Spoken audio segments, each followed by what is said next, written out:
Definisi akhlak mahmudah. Secara global, yang dimaksud dengan akhlak mulia adalah hubungan dan persahabatan yang baik dengan Sang Pencipta atau Allah dan ciptaannya.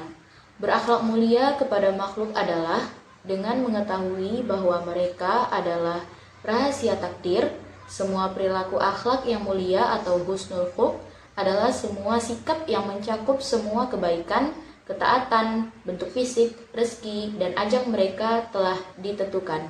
Kemudian kita berbuat baik kepada mereka sesuai kemampuan, sehingga mereka merasa aman dari gangguan kita dan mencintai kita sesuai pilihan mereka.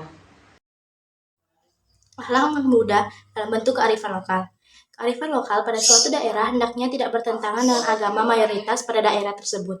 Jika terjadi pertentangan, maka masyarakat harus memilih agama karena agama adalah petunjuk hidup.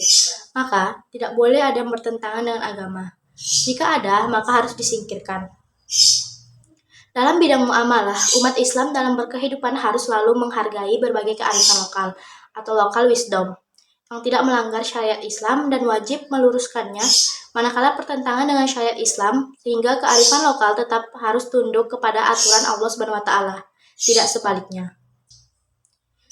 Kearifan lokal perlu dilestarikan dalam suatu masyarakat guna menjaga keseimbangan dengan lingkungannya dan sekaligus dapat melestarikan lingkungannya serta sebagai upaya meminimalisir dampak bencana. Apalagi kearifan lokal ini sifatnya diwariskan kepada generasi selanjutnya.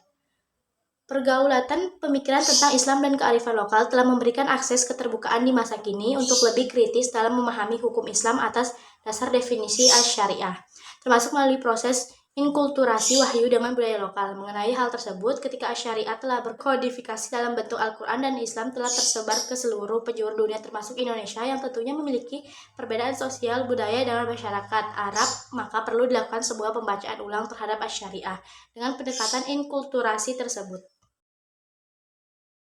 Hubungan Islam dan kearifan lokal. Islam sebagai agama yang rahmatan lil alamin sangat menjaga hubungan baik sesama manusia atau yang disebut dengan hablum minannas di tengah-tengah kehidupan umatnya agar terjaga persatuan dan persaudaraan yang harmonis. Dalam bidang muamalah, umat Islam dalam berkehidupan harus selalu menghargai berbagai kearifan lokal yang tidak melanggar syariat Islam dan wajib meluruskannya manakala bertentangan dengan syariat Islam. Sehingga kearifan lokal tetap harus tunduk kepada aturan Allah Subhanahu wa taala. Tidak sebaliknya, karena tidak semua kearifan lokal sesuai dengan syariat ajaran agama Islam. Kearifan lokal merupakan bagian dari budaya suatu masyarakat yang tidak dapat dipisahkan dari bahasa masyarakat itu sendiri. Karena kearifan lokal ini menjadi suatu kesatuan dengan masyarakat setempat. Masyarakat di setiap daerah pun memiliki kearifan lokal yang berbeda-beda, tergantung dengan kultur dan kebiasaan masyarakatnya tersendiri. Kearifan lokal atau local wisdom ini biasanya diwariskan secara turun-temurun dari satu generasi ke generasi setelahnya melalui cerita dari mulut ke mulut yang disiarkan melalui masyarakat setempat itu sendiri. Awalnya, ungkapan cinta tanah air yang dicetuskan Kiai Hashim Asy'ari ini dikira hadis oleh sebagian orang. Bahkan ulama-ulama di tanah Hijaz atau Mekah dan Madinah saking masyhurnya. Terlepas dari semua itu, apa yang dilakukan oleh Kiai Hashim dan Asy'ari juga kontribusi ulama-ulama lain memberikan spirit nasionalisme tinggi. Tentu perjuangan ini harus diteruskan menyesuaikan dengan kondisi yang berbeda saat ini. Cinta tanah air dapat diwujudkan melalui belajar tekun, menjaga kebersihan lingkungan, menghormati orang tua dan guru, menghargai sesama teman, meskipun berbeda keyakinan, belajar agama kepada kiai atau ulama secara mendalam, dan berusaha agar keberadaannya mendatangkan manfaat untuk masyarakat, bangsa, dan negara. Definisi cinta tanah air yang pertama, cinta tanah air dalam Al-Quran dan menurut para ahli tafsir, Allah berfirman, dan sesungguhnya jika seandainya kami perintahkan kepada mereka atau orang-orang munafik, bunuhlah diri kamu atau keluarlah dari kampung halaman kamu. Niscaya mereka tidak akan melakukan kecuali sebagian kecil dari mereka. Kedua, cinta tanah air dalam hadis dan penjelasan ulama pensyarahnya. Diriwayatkan dari Anas bahwa Nabi Shallallahu Alaihi Wasallam ketika kembali dari bepergian dan melihat dinding-dinding Madinah, beliau mempercepat laju untanya.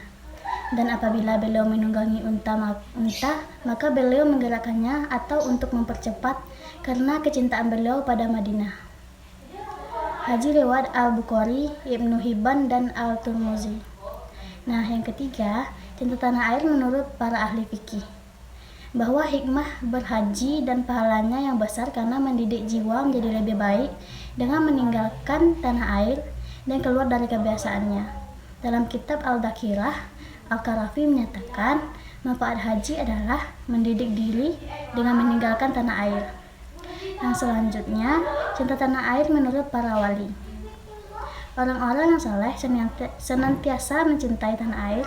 Dalam kitab Hilyat Al-Awliyah, Abu Nuaim meriwayatkan dengan sanadnya kepada pimpinan kaum zuhud dan ahli ibadah, Ibrahim bin Adam, ia berkata, "Saya tidak pernah merasakan penderitaan yang lebih berat daripada meninggalkan tanah air."